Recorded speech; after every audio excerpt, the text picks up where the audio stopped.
Եթե այսօր Ստեփանակերտում տրանսպորտային միջոցների պակաս էր նկատվում, ապա հետիոտների մասին նույնը ասել ճիշտ չէր լինի։ Փոքրիկները գուցե սպասվածից ուշ են այսօր տուն գնացել, բայց խոստովանենք արդարացված ուշացում էր, առիթ իսկապես կար։ Առանց մասնագետների օգնության էլ պարզ է, թե Ստեփանակերտում որքան ջուն է տեղացել։ Մայրաքաղաքում պատմում են, որ հազվադեպ է նման ձմեռ լինում։ Երկարատև տաք եղանակից հետո նման տեղումների թերևս քչերն էին Ստեփանակերտում սպասում։ Անկախ եղանակային պայմաններից Ալեքսանդր Սեյրանյանը դրսում էր։ Սա Մաքրում համայնքային կազմակերպության տնօրենը փորձում էր երբեմն նաև հեռախոսազանգերով տեղերում լուծման ուղիներ առաջարկել։ Եղած միջոցներով աշխատում էին երթևեկելի պահել ներքաղաքային ճանապարհները, հատկապես բանուկ հատվածը։ Ճիշտ ասած չէի գալու, բայց կա մեր հիմնարկությունում արդեն իսկ ամեն տարի կազմված աշխատանքային գրաֆիկ, ըստ որի մեր տեխնիկաներ, մարդիկ բանվորները ժամը 2-ին գիշերը դուրս են գալիս աշխատանք եւ այսօր էլ նույնպես ժամը 2-ին դուրս ենք եկել, առաջի 2 ավտոմեքենան արդեն աղող բարձած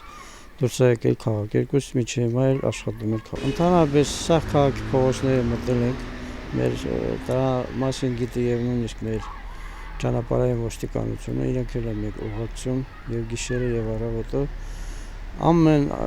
կարելի ասել ամեն փողոց մտել են։ Ակա ծայրամասերից, Կրկժանից, Օլբաբյանից սկսած, մինչև Աչափնյակ, մինչև Խնձորի Բախտեղամասը ասում։ Մայթերում մաքրման աշխատանքները համայնքային կազմակերպության աշխատակիցները վաղ առավոտյան են սկսել։ Ձնահավաք մեքենաներն էլ գիշերային եռուզեռից հետո կրկին Ստեփանակերտի փողոցներում էին։ Եթե Ստեփանակերտի վերածննդի հրապարակը մարդաշատ է լինում երեկոյան ժամերին, ապա այսօր մարդիկ շատ ավելի շուտ են շտապել կենտրոնական հրապարակ։ Պատճառը բնականաբար ձյունառատ օրն է։ Հեռու համակարգիչներից եւ սոցցանցերից եղանակային անակնկալներն այստեղ վայելում են բառից բուն իմաստով։ Սահնակներ, ձնագնդիկներ եւ բարձր տրամադրություն։ Ստեփանակերտի համար 11 դպրոցի 11-րդցիներն էլ որոշել են ամբողջ դասարանով զվարճանալ ձնառատ օրը։ Ինչպես տեսնում եք, ստացվում է։ Այս տարի առաջին անգամ էր, շատ ուրախացանք եւ դասարանի կազմով դուրս եկենք խաղալ։ Շատ լավ ձուն է,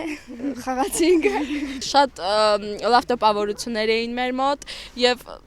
ձմռան շնչն է զգացվում։ Լուսանկար ապագայի համար այն էլ հանրապետության գլխավոր ձնեմարդու հետ։ Անգամ աշխատանքային օրվա ավարտից հետո մայրաքաղաքի ճանապարհների եւ մայթերի անցանելիության համար պատասխանատուները շարունակելու են աշխատել։ Ցանմաքրում ընկերության տնօրենը կրկին հիշեցնում է, որ տրակտորների պակասով են սպասարկում ճանապարհները։ Տեխնիկայի տեսքով ժամանակավոր օժանդակություն են ստացել։ Մայթերի մաքրման գործում էլ ոստիկաններն են ակտիվորեն աջակցել։ Գիշերը 2-ին